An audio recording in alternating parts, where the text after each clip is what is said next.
আকসা, সেখানে মসজিদে আকসায় আমি পৌঁছে গেলাম। মসজিদে আকসায় যখন আমি চলে গেলাম, মসজিদে আকসার বাইরে গলিতে আমি দেখতে পেলাম অনেকগুলি সাওয়ারি বাঁধা রয়েছে, অনেকগুলি সাওয়ারি বাঁধা রয়েছে। আমি বুঝতে পারলাম আমার আগে অনেক নবী এখানে উপস্থিত হয়েছে। তিনি বলছেন সমস্ত নবী রাসূলগণ যেখানে সাওয়ারি বেঁধে রেখেছেন, আমি একটা জায়গায় আমার সাওয়ারিটাকে বেঁধে দিলাম। এবার আমি যখন মসজিদে ঢুকতে যাব, সামনে থেকে ডাক আসছে, ও বেটা মুহাম্মদ, আজকের দিনে তোমার জায়গাটা হচ্ছে সামনের দিকে, আজকের দিনে তুমি সামনে চলে এসো। বিশ্ব নবীজি বলছেন আমি আস্তে আস্তে সামনের দিকে চলে গেলাম।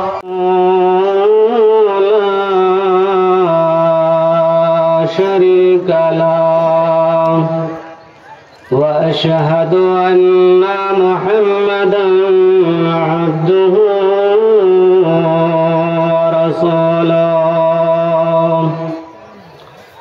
أما بعد فقد قال الله تبارك وتعالى بسم الله الرحمن الرحيم سبحان الذي أسرى بعبده ليلا من المسجد الحرام إلى المسجد الأقصى الذي باركنا حوله لنريه من آياتنا إنه هو السميع البصير. بسم الله الرحمن الرحيم إن الحسنة يذهبن السيئات وقال النبي صلى الله عليه وسلم أول ما يحاسب به العبد يوم القيامة الصلاة فإن صلحت صلحت سائر عمله وإن فسدت فسد سائر عمله.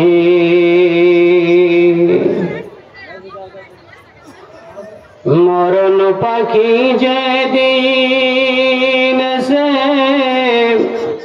করবে ডাকা ডাকি, থেমে যাবে জীবন তোমার, বন্ধ হবে আঁখি।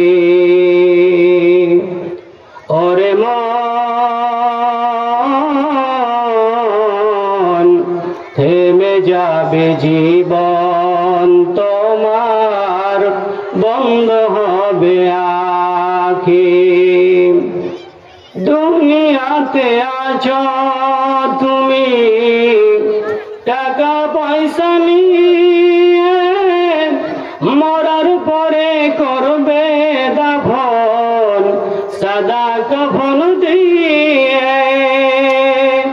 যাইতে হবে খালি হাতে, যাইতে হবে খালি হাতে, থাকবে পড়ে সবই, থেমে যাবে জীবন তোমার, বন্ধ হবে আঁখি।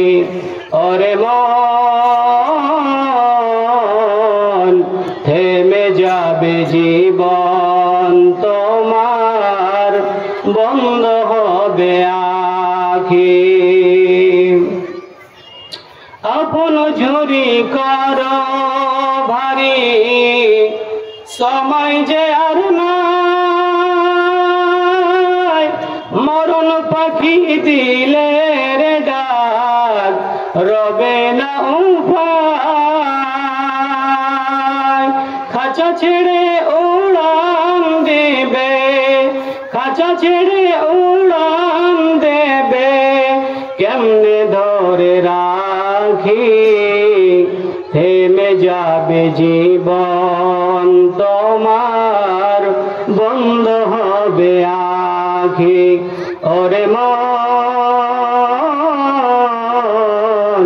থেমে যাবে জীবন তোমার, বন্ধ হবে আঁখি। মাইকম্যান ভাই আছেন? একটু ইকোটা দেন, হালকা ইকোটা দেন, কনকনে করেন আওয়াজটাকে, সুন্দর করেন, মিষ্টি করেন।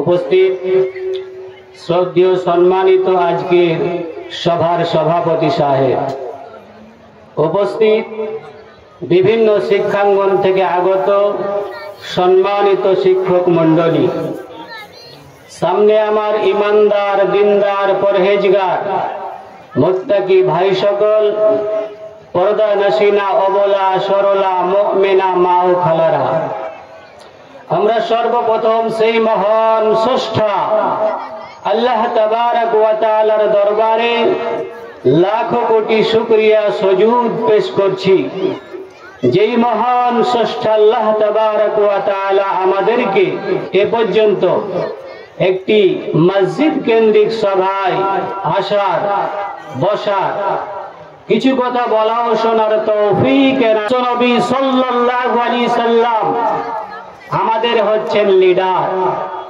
এখানে যদি 10 জন ব্যক্তিকে দাঁড় করিয়ে দেওয়া হয়, একটা বিষয় নিয়ে বলতে বলা হয়, তাহলে একজন দাঁড়িয়ে একটা কথা বলবেন, উনার কথা শেষ হতে না হতে আর একজন কিছু বলে ফেলবেন, তার মানে তারও বুকে ব্যথা আছে, সেও কিছু বলতে চায়। বিভিন্ন জনের বিভিন্ন ভঙ্গিতে কথা, বিভিন্ন জন বিভিন্ন ধরনের আমরা কথা বলি, তবে বিশ্ব নবী সাল্লাল্লাহু আলাইহি সাল্লাম থেকে নিয়ে আদম আলাইহিস সালাম পর্যন্ত যতগুলি নবী রাসূল আল্লাহ তাবারক ওয়া তাআলা পৃথিবীর বুকে পাঠিয়েছেন, সমস্ত নবী রাসূলদের মুখের কথা ছিল এক, বুকের ব্যথা ছিল এক, একই ব্যথা নিয়ে, একই কথা নিয়ে এই পৃথিবীর বুকে এসেছেন। বিশ্বনবী সাল্লাল্লাহু আলাইহি সাল্লাম যখন সেই উদ্দেশ্য নিয়ে মক্কা মুকাররমাতে যখন তিনি তিনার প্রচার প্রসার করতে শুরু করলেন, তার মাথার ছাতা ছিল আবু তালিব, তার মাথার ছাতা ছিল তার প্রিয়তমা স্ত্রী খাদিজা রাদিয়াল্লাহু তাআলা আনহা। কিন্তু এমন একটা সময় আসলো, মদিনাতে যে হিজরত করেছিলেন তার 1 বছর পূর্বে নিজের প্রিয়তমা স্ত্রী খাদিজা রাদিয়াল্লাহু তাআলা আনহা তিনি মৃত্যুবরণ করলেন। সেই বছরে তিনার চাচা আবু তালিব তিনিও মৃত্যুবরণ করলেন। তিনি যে দাওয়াতের কাজ করবেন, তিনার যে একটা সাপোর্টের প্রয়োজন, তার পায়ের নিচের মাটির প্রয়োজন, তার মাথার ছাতার প্রয়োজন, সেই সময় তার মাথার ছাতা ছিল না, সেই সময় তার পায়ের মাটি সরে গেছিল, পিছনে কেউ সাপোর্ট করার মতো ছিল না। সেই সময়ে তিনার যে অবস্থা, তিনার যে পেরেশানি আল্লাহ তাবারক ওয়া তাআলা বুঝতে পারলেন। সেই সময়ে আল্লাহ তাবারক ওয়া তাআলা তিনার নবীকে যতগুলি উপহার দিয়েছেন, যতগুলি ইনাম দিয়েছেন, সব চাইতে বড় উপহার, সব চাইতে বড় ইনাম তিনি তিনাকে দিয়েছেন। সমস্ত নবী রাসূলকে এক একটা করে ইনাম দিয়েছেন, এক একটা করে প্রাইজ দিয়েছেন, কিন্তু আল্লাহ তাবারক ওয়া তাআলা তিনার নবীকে এতটা সম্মান দিয়েছেন, এতটা মর্যাদা দিয়েছেন যে অন্য কোন নবীকে দেওয়া হয়নি। অনেক নবী রাসূলকে তো আল্লাহ, অনেক নবী রাসূলগণ আল্লাহকে দেখতে চেয়েছেন, কিন্তু বলেছেন না, ওই পৃথিবীর চক্ষু দিয়ে আমাকে দেখা সম্ভব নয়, দূর পাহাড় থেকেও দেখা সম্ভব নয়, দেখা না দেখা বিষয়টা আলাদা, কিন্তু আমার আপনার নবীকে, বিশ্ব নবী নবী মুহাম্মদ রাসূলুল্লাহ সাল্লাল্লাহু আলাইহি সাল্লামকে তিনি কাছাকাছি ডেকে নিয়ে মনের কথাগুলি খুলে খুলে বলেছেন। সেই বছর যেই বছরে তিনার ছাতা আম্মা জান খাদিজা রাদিয়াল্লাহু তাআলা আনহা আমাদের মা তিনি মৃত্যুবরণ করলেন, যেই সময়ে বিশ্বনবীর চাচা আবু তালেব মৃত্যুবরণ করলেন। সেই সময় আল্লাহ নিজের কাছাকাছি ডাকলেন, সেটাকে বলা হয় মেরাজ। আমরাও মেরাজ যখন সালাত আদায় করি, সাজদার মধ্যে যাই, আল্লাহ বলেন ওয়াসজুদ ওয়াক্তারিব, তোমরা সাজদা করো আর আমার নিকটবর্তী হয়ে যাও। বিশ্বনবী আল্লাহর কাছে গেছিলেন সালাত আনতে, কাছাকাছি হয়েছিলেন, তিনার পাশাপাশি হয়েছিলেন মহব্বতের খাতিরে, আর সেই এনাম সে প্রায়টা রেখে দিয়েছেন বান্দার জন্য। যখন আল্লাহর কাছাকাছি হওয়ার প্রয়োজন, তখন বান্দাকে সাজদা করতে হবে। আল্লাহ বলেন ওয়াসজুদ ওয়াক্তারিব, সাজদা করো আর আমার নিকটবর্তী হয়ে যাও। সেখানে সূরা বানী ইসরাঈল আল্লাহ শব্দ ব্যবহার করেছেন সুবহানাল্লাযী আসরা বিআবদিহি। অনেকে তো এটা দ্বিমত পোষণ করে যে বিশ্বনবী স্বপ্নের হালাতে এটা ঘটেছিল মেরাজ, কিন্তু না, সুবহানা শব্দ কখন ব্যবহার করা হয়, এটা হচ্ছে তাআজ্জুব, অবাকের বিষয়। কখন আরবের ভাষায় যারা আরবের বাসিন্দা, তারা এখনো কোনো আশ্চর্যের বিষয় দেখলে সুবহানা শব্দ ব্যবহার করে। আমরাও বলি, আশ্চর্যের কিছু দেখলে বলি সুবহানা, সুবহানাল্লাহ। তাহলে এটা যদি নিন্দের হালাতে হবে, স্বপ্ন যোগে হবে, তাহলে তো আমরাও স্বপ্ন দেখি এখান থেকে বোম্বাই চলে যায়, এখান থেকে কেরালা চলে যায়, তাহলে এটা আশ্চর্যের বিষয় নয়। অতএব এটা বোঝা গেল বিশ্বনবী সাল্লাল্লাহু আলাইহি সাল্লাম যে মেরাজ করেছিলেন, স্বয়ং শরীরে মেরাজ করেছিলেন। দ্বিতীয় নম্বর দলিল যে এটা সশরীরে হয়েছিল, যখন তিনি এই বর্ণনা দিলেন, তখন মক্কার কাফেররা তারা মিথ্যা প্রতিপন্ন করলো, তারা ইনকার করলো। এটা যদি স্বপ্ন হালাতে হতো, তাহলে মিথ্যার অবকাশ কোনো থাকতো না, তার মানে এটা সশরীরে হয়েছিল। দ্বিতীয় নম্বর আল্লাহ বলছেন আবদিহি, আব্দুল শব্দটা ব্যবহার হয় শরীর সমেত, আব্দুল। আচ্ছা, অনেক সময় আল্লাহর নবীকে আল্লাহ তাবারাক ওয়া তাআলা বলেছেন কি, বিসমিল্লাহির রহমানির রহিম, ইয়া আইয়ুহান নাবিয়্যু জাহিদিল কুফারা ওয়াল মুনাফিকিন।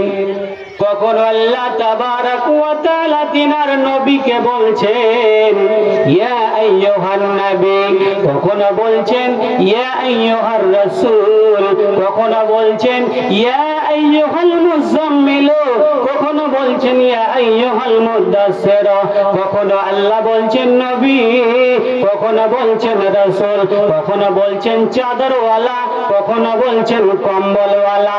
তাহলে আল্লাহ তাবারাক ওয়া তাআলা কোন নবী রাসূলকে যে ইনামটা দিলেন না, যে প্রাইজটা দিলেন না, ওই ইনামের কথা বলতে গিয়ে আল্লাহ আব্দুল শব্দ ব্যবহার করছেন। কি মুসা আলাইহিস সালাম আল্লাহকে বলেছেন আল্লাহ আমি তোমাকে দেখতে চাই, আল্লাহ বলেছেন মুসা না না, দেখা সম্ভব হবে না।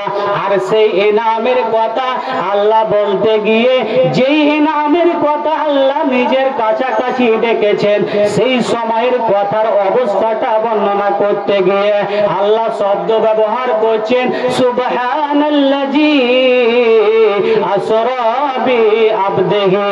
আল্লাহ শব্দ ব্যবহার করছেন বান্দা, বান্দা, বান্দা। তার মানে আল্লাহর কাছে যে যত বড় দাস হতে পারবে, যে যত বড় গোলাম হতে পারবে, আল্লাহর কাছে উনি সব চাইতে দামি হবে। আচ্ছা, আমার দেশের প্রধানমন্ত্রী, আমার দেশের মুখ্যমন্ত্রী, আচ্ছা ছাড়ুন, আমার দেশের, আমার গ্রামের সর্দার যিনি মডল, তিনি যদি একটা ভালো মানের সভাতে যদি আমার নামটা নিয়ে বলে যে অমুক ছেলেটা গোয়ালপাড়ার নাগরিক, গোয়ালপাড়ার ছেলে, আচ্ছা আমার দাম কমলো না বাড়লো? বেড়ে গেল। একটা ভালো পর্যায়ের সভাতে গিয়ে যদি বলে অমুক ছেলেটা, অমুক ব্যক্তি আমার গোয়ালপাড়ার বাসিন্দা, আমার বৈরগাছির বাসিন্দা, নাম ধরে যদি স্পেশাল সভাতে উল্লেখ করা হয় নাম, তাহলে দাম বাড়বে না দাম কমবে? বেড়ে যাবে। ঠিক আল্লাহর কাছে যে যত বড় আব্দিয়াত অর্থাৎ যে যত বড় দাস হতে পারবে আল্লাহর কাছে সে তত বড় দামি।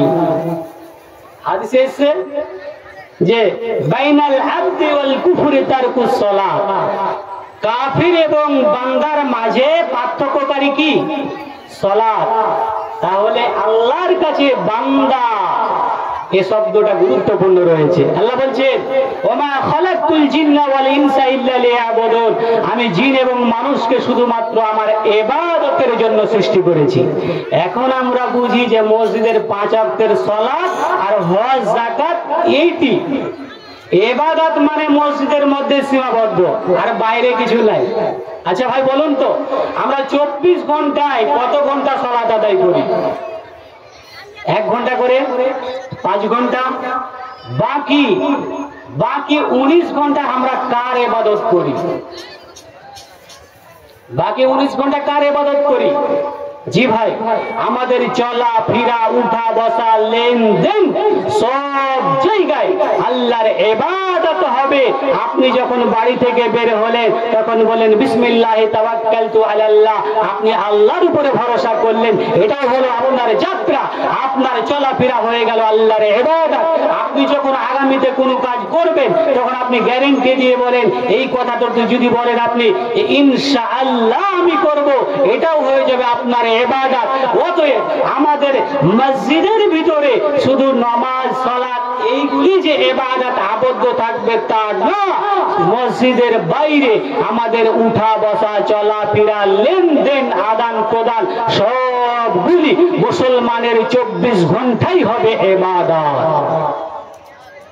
আল্লাহ তিনার নবীকে শব্দ ব্যবহার করলেন যে আসরা বিআবদিহি, তার মানে বোঝা গেল বিশ্বনবী নবী মুহাম্মদ রাসূলুল্লাহ সাল্লাল্লাহু আলাইহি সাল্লামের সমস্ত ইবাদত, সমস্ত আবদিয়াত, সমস্ত দাসত্ব আল্লাহ কবুল করেছে। আম্মা জান আয়েশা বলছেন বিশ্বনবীজি আমার ঘরে শুয়েছিলেন, হঠাৎ করে বিশ্বনবীজি বলেন আমার কাছে 2খানা ফেরেশতা আসলো। 2খানা ফেরেশতা এসে আমাকে মসজিদে কাবা, যেখানে আল্লাহর ঘর বাইতুল্লাহ রয়েছে, হাতিম বলে একটা জায়গা রয়েছে, ওই জায়গাতে আমাকে নিয়ে যাওয়া হলো। আর একটা রিওয়ায়েতে আছে বিশ্বনবীজি ওই মক্কার কাবার চত্বরে তিনি শুয়েছিলেন। বিশ্বনবীজির ডানে একজন শুয়ে আছেন, বামে একজন শুয়ে আছেন। হঠাৎ করে 3 জন ফেরেশতা আসলো। একজন আর একজনকে জিজ্ঞাসা করেছে 2 জনের মধ্যে যিনি শুয়ে আছেন তিনি কে? আর একজন ফেরেশতা বলছেন উনি হচ্ছেন মুহাম্মদ। এরপরে বিশ্বনবীজি বলেন আমাকে উঠিয়ে নেওয়া হলো, আমাকে দাঁড় করিয়ে দেওয়া হলো। এরপরে জামজাম কূপের কাছে নিয়ে যাওয়া হলো, জামজাম কূপের কাছে আমাকে বসিয়ে দেওয়া হলো। আর একটা জান্নাত থেকে একটা সোনার পাত্রকে আনা হলো। সোনার পাত্রের মধ্যে দেখলাম ঈমান এবং হিকমত দিয়ে পরিপূর্ণ। আমার বুকটাকে চিরে দেওয়া হলো আর আমার দিলটাকে বের করা হলো। আর সেই জমজমের পানি দিয়ে ধুয়ে মুছে আবার ভরে সেলাই করে দেওয়া হলো। ওপেন সার্জারি হয়ে গেল। শুধু এটা নয় বন্ধুরে, বিশ্বনবী যখন ছোট ছিলেন হালিমাতুস সাদিয়া রাদিয়াল্লাহু তাআলা আনহার ঘরে বিশ্বনবী যখন লালিত পালিত হচ্ছিলেন, যখন তিনি ছাগল চড়াচ্ছিলেন, দুধ ভাই আব্দুল্লাহর সাথে বসে আছেন, হঠাৎ করে সাদা পোশাক পরিহিত একজন ব্যক্তি এসে গেল আর শিশু মোহাম্মদকে ধরে নিল। ওই আব্দুল্লাহ, দুধ ভাই আব্দুল্লাহ ভয়ে কম্পিত হয়ে গেল। আমার ভাই মোহাম্মদকে কে ধরে নিল? কাটাকাটি শুরু করে দিয়েছে। হালিমাতুস সাদিয়ার কাছে গিয়ে বলছেন মা, জানো কি ঘটে গেছে জানো জানো তোমার বেটা মোহাম্মদকে কে যেন কেটে দিল। হালিমাতুস সাদিয়া জানো ভয়ে কম্পিত হয়ে গেলেন, না জানি কি হয়ে যাবে, পরের ছেলেকে নিয়ে এসেছি, যদি কোনো কিছু হয়ে যায় আমি উত্তর দিতে পারবো না। আমিনার কাছে দৌড়ে এসে দেখছেন বেটা মোহাম্মদ গাছের নিচে কোড়ো জড়ো বসে আছে। সেই সময়ে একবার তিনার ওপেন সার্জারি হয়েছিল, সিনা চাক হয়েছিল, ঈমান এবং হিকমত দিয়ে তিনাকে ভরপুর করে দেওয়া হয়েছিল। ঠিক যখন মেরাজে আল্লাহর নবীকে নিয়ে যাবেন, ভিতর থেকে অহংকার বিদ্বেষ সব কিছুকে ধুয়ে মুছে একেবারে সম্পূর্ণ পরিষ্কার করে পরিচ্ছন্ন করে দিলটাকে রেখে দিলেন। এবার বলছেন বিশ্ব নবী উদিত আমার কাছে নিয়ে আসা হলো বোররাক। বোররাকটা কেমন? সেটা হচ্ছে খাচ্চার থেকে বড় এবং গাধা থেকে বড় এবং খাচ্চার থেকে ছোট। সে বোররাককে আমার কাছে আনা হলো। আচ্ছা, বোররাককে আপনারা দেখেছেন? সেটা অন্য একটা পশু, সেই বোররাককে আনা হলো। বিশ্ব নবী যে বলছেন বোররাককে যখন আনা হলো, বোররাক যেন ইতস্ততা বোধ মনে করছে। এবারে জিবরাইল আমিন বলছেন, ও বোররাক তুমি কি জানো আজকের দিনে তোমার পিঠে যিনি সওয়ারি হবে, যিনি চড়বে তোমার পিঠে চড়ে যাবে, ওই ব্যক্তি কি কে তুমি জানো? তুমি আগে হটো পিঠে পিছে হটো ইতস্ততা বোধ মনে করো। তুমি কি জানো তোমার পিঠের উপরে যে চড়বে, তোমার উপরে যে সওয়ারি হবে আজকের দিনে, সেই ব্যক্তিকে ও বড়রা শুনে নাও, আল্লাহ তাবারাক ওয়া তাআলা যেদিন থেকে তোমাকে সৃষ্টি করেছে আর যতদিন পর্যন্ত তুমি বাঁচবে, পৃথিবীর বুকে এমন কোন দামি সওয়ারি এর আগে তুমি বহন করনি আর তুমি পরেও বহন করবে না। ইনি হচ্ছেন এমন সওয়ারি বিশ্ব নবী নবী মুহাম্মদুর রাসূলুল্লাহ সাল্লাল্লাহু আলাইহি ওয়াসাল্লাম যখনই বলে দেওয়া হলো, বোররাক যেন ভয়ে কম্পিত হয়ে গেল, তার শরীর থেকে ঘাম যেন বইতে শুরু করল। বোররাকটা নিজের মাথাকে নইয়ে দিল এবং সওয়ারি নিতে আবদ্ধ হলো। বিশ্বনবী বলছেন আমি সুন্দরভাবে বোররাকের উপরে চেপে গেলাম। সে বোররাকে গতিবেগ কত? মোটরসাইকেলের মতো, কারের মতো। বিশ্বনবীজি বলছেন সে বোররাকের গতিবেগ এতটা যে তার এক পা থেকে আর এক পায়ের দূরত্ব, তার নজর, তার দৃষ্টি যত দূর যায় তত দূর পর্যন্ত। 40 রাত 40 দিন সফরটা রাতের কিছু অংশে করাচ্ছেন, রাতের কিঞ্চিত পরিমাণ অংশের ভিতরে, তাহলে সেই সওয়ারির দ্রুততা, সেই সওয়ারির গতিবেগ কত হতে পারে? বিশ্বনবীজি বলছেন আমি বোরাকের উপরে চেপে গেলাম। বোরাক আমাকে মুহূর্তের মধ্যে আকসা, যেটা ফিলিস্তিন, সেই আকসা, সেখানে মসজিদে আকসায় আমি পৌঁছে গেলাম।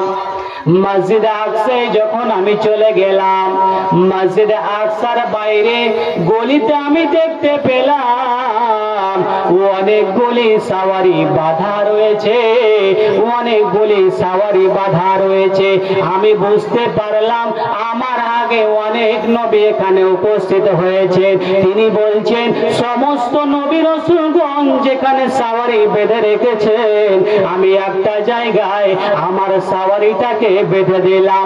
এবার আমি যখন মসজিদে ঢুকতে যাব, সামনে থেকে ডাক আসছে, ও বেটা মোহাম্মদ, আজকের দিনে তোমার জায়গাটা হচ্ছে সামনের দিকে, আজকের দিনে তুমি সামনে চলে এসো। বিশ্ব নবীজি বলছেন আমি আস্তে আস্তে সামনের দিকে চলে গেলাম। যেখানে আদম আলাইহিস সালাম রয়েছেন, মুসা আলাইহিস সালাম রয়েছেন, সমস্ত দামি দামি বড় বড় নবী রাসূলগণ রয়েছেন, সমস্ত নবী রাসূলদের উপস্থিতিতে বিশ্বনবী সাল্লাল্লাহু আলাইহি সাল্লামকে সামনে থেকে ডাক দিচ্ছেন, মুহাম্মদ আপনি চলে আসুন, আপনার স্থান, আপনার অবস্থান, আপনার মাকাম, আপনার মর্যাদা সবার সামনে। বিশ্বনবীজি চলে আসলেন সামনে। এজন্য তো বিশ্বনবী বলেছেন যে নাহনুল আখিরুন, আমরা তো এসেছি সবার শেষে, ওয়াসাবিকুনা ইয়াউমাল কিয়ামা, কিয়ামতের দিন যখন আমরা উঠব আমার উম্মত সবাই সব উম্মতের সামনে হবে, সমস্ত নবী রাসূলদের সামনে হবে, আমার উম্মতের কাতার হবে সব উপরে সব সামনে। তাহলে আসলাম পরে আর কিয়ামতের দিন আমাদের অবস্থান, আমাদের মর্যাদা সবার উপরে। জি, তাহলে আমল কেমন করতে হবে? আল্লাহ তাবারাক ওয়া তাআলা বলছেন, ওয়ামাই ইয়াবতাগি গায়রাল ইসলামি দীনান ফালাই ইউকবালা মিন ওয়া হুয়া ফিল আখিরাতি মিনাল খাসিরিন। তার মানে বোঝা গেল সমস্ত নবী রাসূলদের সামনে আমার আপনার নবী, বিশ্ব নবী, নবী মুহাম্মদ রাসূলুল্লাহ সাল্লাল্লাহু আলাইহি সাল্লামকে এজন্য ডাকলেন যে বিশ্ব নবী এসে যাওয়ার পরে কোন নবী রাসূলের নিয়ম নীতি চলবে না।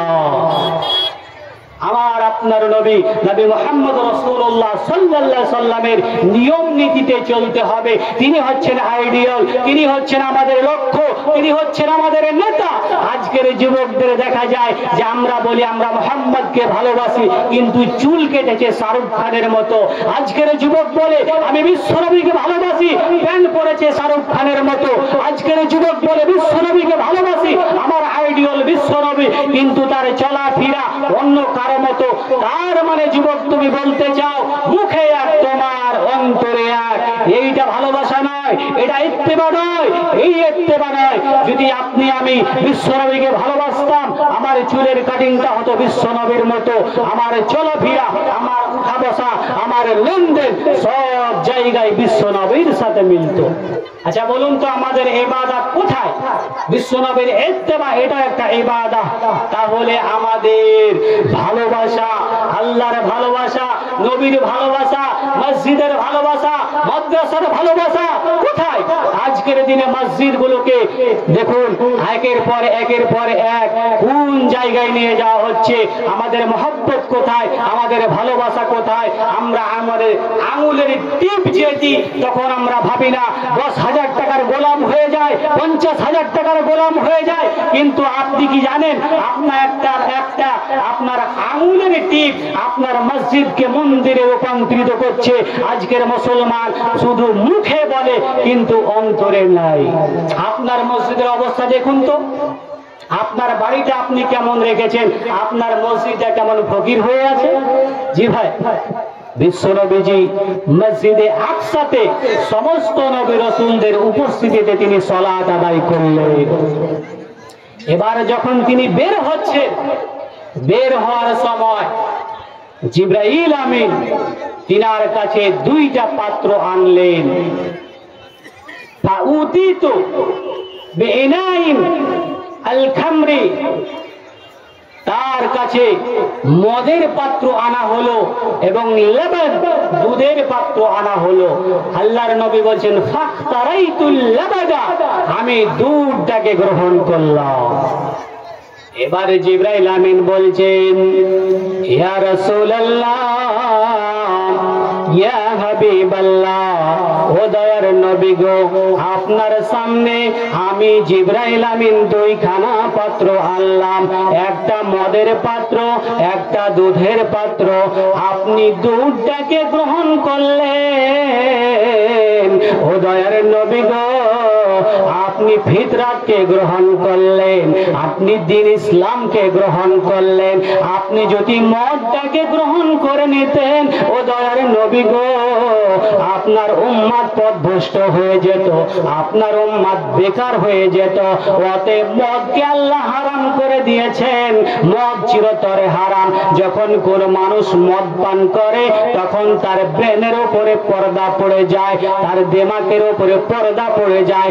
মানুষ কি করে নিজেই জানে না। তার দ্বারা গুনাহ হয়ে যায়। বিশ্ব নবীজি মদটাকে প্রহার করলেন, সেটাকে রেখে দিলেন, দুধটাকে গ্রহণ করলেন। জিবরাইল আমিন বলছেন, ইয়া রাসূলুল্লাহ, ইয়া হাবিবাল্লাহ, ও দয়ার নবী গো, আপনি ফিতরাতকে গ্রহণ করেছেন। আচ্ছা, বিশ্ব নবীর উম্মত, বিশ্ব নবীকে ভালোবাসি। আচ্ছা, আমরা মদ কে কে খাই? হাত তুলেন তো। বিড়ি কে কে খায়? হাত তুলেন তো। সিগারেট? তাহলে বিশ্ব নবী সাল্লাল্লাহু আলাইহি সাল্লাম মদটাকে প্রহার করলেন, বাতিল করলেন, আর দুধটাকে গ্রহণ করলেন। দুঃখের বিষয়, আজকে মুসলমান দুধ বিক্রি করে মদ পান করে। জি, বিশ্ব নবীজি বলছেন, এরপরে আমরা ফাতা ইনতালাকনা ইলা সামাই দুনিয়া, আমরা দুইজনে জিবরাইল আমিন আর আমি বিশ্ব নবীজি চলতে শুরু করলাম। চলতে চলতে চলতে চলতে ইলা সামাই দুনিয়া, আমরা দুনিয়াবি আসমানে পৌঁছে গেলাম। দুনিয়াবি আসমানে যখন পৌঁছালাম, জিবরাইল আমিন দস্তক নাড়লেন। ওই প্রহরী বলল, গেটমান বলল, কে? বলে, আমি জিবরাইল আমিন। বলে, আপনার সাথে কে?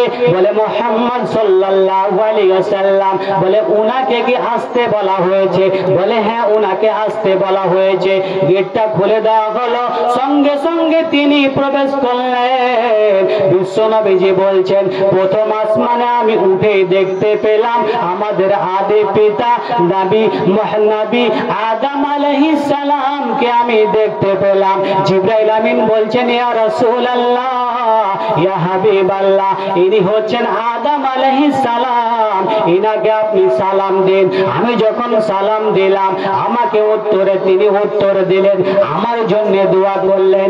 আমি যখন ঠিক চলে যাচ্ছি, বিশ্ব নবীজি বলছেন, আমি আদম আলাইহিস সালামকে দেখলাম যে তিনি হেসে যাচ্ছেন আর কেঁদে যাচ্ছেন। তার মানে তিনার দুই ধারে ছায়া রয়েছে, এই মানুষদের ছায়া রয়েছে। আর তিনি যখন ডান দিকে দেখছেন, তখন তিনি মুচকি হেসে দিচ্ছেন, আর যখন তিনি বাম দিকে দেখছেন, তখন তিনি কেঁদে ফেলছেন। বিশ্ব নবীজি প্রশ্ন করলেন, জিবরাইল আমিন, এটা কিসের জন্য হচ্ছে? আদম যখন ডান দিকে দেখছেন তো হেসে ফেলছেন, বাম দিকে দেখছেন তো কেঁদে ফেলছেন, ব্যাপারটা কি?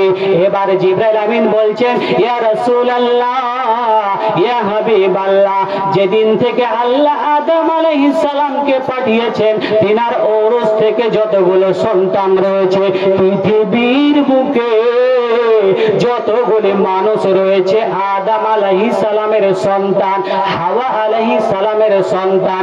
অতএব তার সন্তানের জন্য দুঃখিত, তার সন্তানের জন্য আনন্দিত। বলে, কেন আনন্দিত? বলে, ডান পার্শ্বে যেইগুলি রয়েছে সেইগুলি হচ্ছে জান্নাতি রূহ। অতএব জান্নাতি রূহদের দিকে যখন তাকাচ্ছেন, তিনি আনন্দিত হচ্ছেন যে এই ছেলেগুলি আমার জান্নাতে প্রবেশ করবে। আর যখন বাম দিকে তিনি যখন দেখছেন, বন্ধুরে, তখন তিনি কেঁদে ফেলছেন। তার মানে আদম আলাইহিস সালাম বুঝতে পারছেন, আমার এই সন্তানগুলি আল্লাহর জাহান্নামে চলে যাবে। আবার একই অবস্থা, আবার আমরা চলতে শুরু করলাম। দ্বিতীয় নম্বর আসমানে যখন গেলাম, আবার দরজা খোলা হলো, সেখানে আমরা দেখতে পেলাম ইয়াহিয়া আলাইহিস সালাম এবং ঈসা আলাইহিস সালামকে আমরা দেখতে পেলাম। সেখান থেকে তিনি চলে গেলেন আবার 3 নম্বর আসমানে, সেখানে দেখতে পেলেন নবী ইউসুফ আলাইহিস সালামকে। নবী ইউসুফ আলাইহিস সালামের কাছ দিয়ে যখন দেখছেন যে নবী ইউসুফ আলাইহিস সালাম এতটা সৌন্দর্য, এতটা তিনি সুন্দর যে পৃথিবীর অর্ধেক সৌন্দর্য আল্লাহ তাকেই দান করে ফেলেছেন। কি বলছেন? বিশ্বনবীজি বলছেন, কিন্তু বিশ্বনবীকে আল্লাহ তার চাইতে সুন্দর করে পাঠিয়েছিলেন। হ্যাঁ, কবি বলছে, হয়নি, হবে না, হতে পারে না, আমার নবীর সাথে কারো তুলনা। হয়নি, হবে না, হতে পারে না, আমার নবীর সাথে কারো তুলনা। আরে তুলনা তো দূরে হায়রে তুলনা তো দূরের কথা, ছায়াও মিলে না, হয়নি, হবে না, হতে পারে না, আমার নবীর সাথে কারো তুলনা, হয়নি, হবে না, হতে পারে না, আমার নবীর সাথে কারো তুলনা। ইউসুফকে দেখে যারা আঙুল কেটেছে, তারা কি আমার নবীর রূপ দেখেছে? ইউসুফকে দেখে যারা আঙুল কেটেছে, তারা কি আমার নবীর রূপ দেখেছে? আরে দেখতো যদি কেটে দিত, হায়রে দেখতো যদি কেটে দিত কলিজা খানা, হয়নি, হবে না, হতে পারে না, আমার নবীর সাথে কারো তুলনা, হয়নি, হবে না, হতে পারে না, আমার নবীর সাথে কারো তুলনা। জোরে বলুন আল্লাহু আকবার। এবার বিশ্বনবীজি বলছেন, আমি দেখলাম যে ইউসুফ আলাইহিস সালামকে আল্লাহ পৃথিবীর অর্ধেক সৌন্দর্য দান করে ফেলেছে। এরপরে বিশ্বনবীজি বলছেন, আমি গেলাম 4 নম্বর আসমানে, সেখানে দেখতে পেলাম ইদ্রিস আলাইহিস সালামকে, 5 নম্বর আসমানে দেখতে পেলাম হারুন আলাইহিস সালামকে, 6 নম্বর আসমানে দেখতে পেলাম নবী মূসা আলাইহিস সালামকে, 7 নম্বর আসমানে দেখতে পেলাম নবী ইব্রাহিম আলাইহিস সালামকে। ইব্রাহিম আলাইহিস সালাম বাইতুল মামুর একটা জায়গা রয়েছে, কাবা শরীফ যে রয়েছে তার জেরক্স কপি ওই রকমই একটা ঘর রয়েছে বাইতুল মামুর। সেখানে সেই বাইতুল মামুরের আপনার দেওয়ালে টেক লাগিয়ে বসে আছেন নবী ইব্রাহিম আলাইহিস সালাম, আর সেইখানে আসছে তার সন্তানেরা, ছোট ছোট ছেলেরা, যেইগুলো মায়ের পেট থেকেই মারা গেছে, যেই সন্তানগুলি, সেই সন্তানগুলি খেলছে, আর যখন কেটে দিচ্ছে তখন আস্তে করে আসছে, আর নবী আদম নবী ইব্রাহিম আলাইহিস সালাম সুন্দর করে হাত বুলিয়ে দিচ্ছেন আর আবার চলে যাচ্ছে। তাহলে সেখান থেকে সিদরাতুল মুনতাহা চলে গেলেন, সেখানে আল্লাহ তাবারাক ওয়া তাআলা 50 ওয়াক্তের সালাত অর্পণ করলেন এই উম্মতের উপরে। আর সেই সালাত নিয়ে যখন তিনি আসছেন মূসা আলাইহিস সালামের কাছে, তখন মূসা আলাইহিস সালাম বলছেন, আপনার রবের সাথে আপনার দেখা হলো, তাহলে কি হলো? বলছেন, আমার উপরে 50 ওয়াক্তের সালাত কে দেওয়া হলো।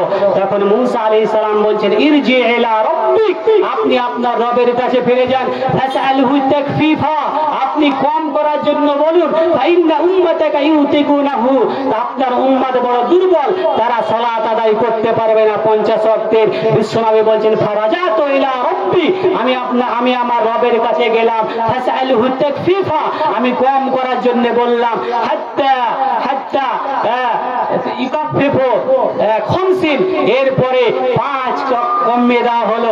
আমি আবার আসলাম, আবার মূসা আলাইহিস সালাম বলছেন, কি ব্যাপার?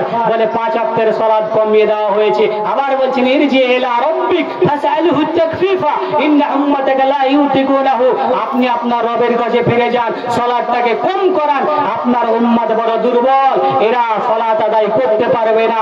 কেন? আমি আমার উম্মতকে পরীক্ষা করে নিয়েছি, হালকা কিছু সালাত দিয়ে তারা তো আদায় করতে পারেনি, অতএব আপনার উম্মত পারবে না। অতএব শেষ মুহূর্তে বিশ্বনবীজি 5 ওয়াক্তের সালাত নিয়ে আসছেন। আমার মূসা আলাইহিস সালাম বলছেন, ফিরে যান। বিশ্বনবীজি বলছেন, আমার রবের মাঝে আমার মাঝে এতটা যাওয়া আসা হলো, এবার তো আমি লজ্জাবোধ মনে করছি।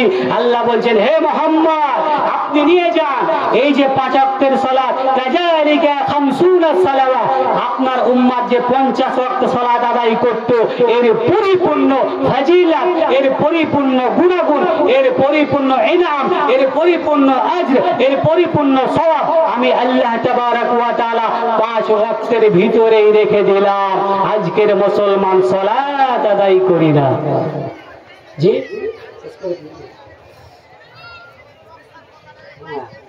তো ভাই আল্লাহ তাবারাক ওয়া তাআলা বলছেন ইন্নাস সালাতা তানহা আনিল ফাহশাই ওয়াল মুনকার, নিশ্চয় নামাজ মানুষকে খারাপ কাজ থেকে বিরত রাখে। আজকের দিনে মুসলমান সালাত আদায় করে আবার ঘুষ খায়, সালাত আদায় করে বিড়ি পান করে, তার মানে যেই সালাতের কথা আল্লাহ বলেছেন সেই সালাত আমাদের হচ্ছে না মনে হয়। আপনি একটা ছাতা নিয়ে যাচ্ছেন আবার আপনি ভিজে যাচ্ছেন, রেনকোট পরে আছেন আবার আপনি ভিজে যাচ্ছেন, তার মানে বুঝতে হবে আপনার রেনকোট ফাটা, চাকুর সব হচ্ছে কেটে যাওয়া, এখন কাটছে না, তার মানে বুঝে নিতে হবে ধার নাই, আপনাকে সাম দিতে হবে।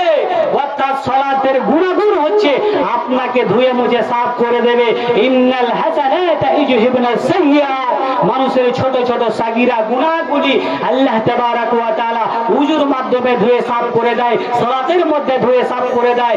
কিছু বড় গুনাহ আমরা খারাপ মনে করি, সাহাবীদের দ্বারা ভুল ক্রমে হয়ে গেছে, বিশ্বনবীর কাছে এসে বলছেন ইয়া রাসূলুল্লাহ আমার দ্বারা এই হয়ে গেছে, আপনি আমার উপর হাত জারি করুন, হাত জারি করুন, আমাকে রজম করুন। বিশ্বনবী বলছেন সালাত আদায় করো, সালাত আদায় হয়ে গেল, তখন বলছে কে বলেছিলে? বলছে আমি, হাত জারি করুন। আল্লাহর নবী বলছেন তুমি কি আমার সাথে সালাত আদায় করলে না? আল্লাহ তাবারাক ওয়া তাআলা কাদ গফারা লাকুম, তোমাকে আল্লাহ ক্ষমা করে দিয়েছে, মানে সালাত আদায় করেছো, তুমি যে রজম হয়ে যেতে সেই গুনাহটাও আল্লাহ সালাত আদায় করার কারণে মাফ করে দিয়েছেন।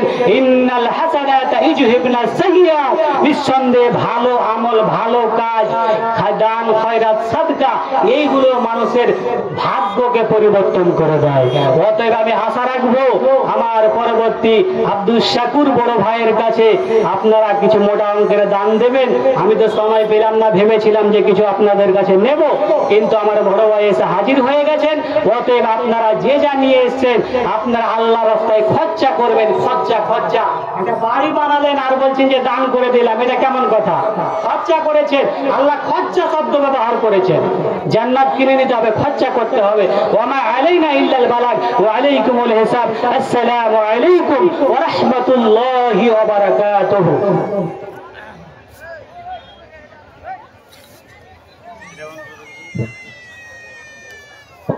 মাশাআল্লাহ।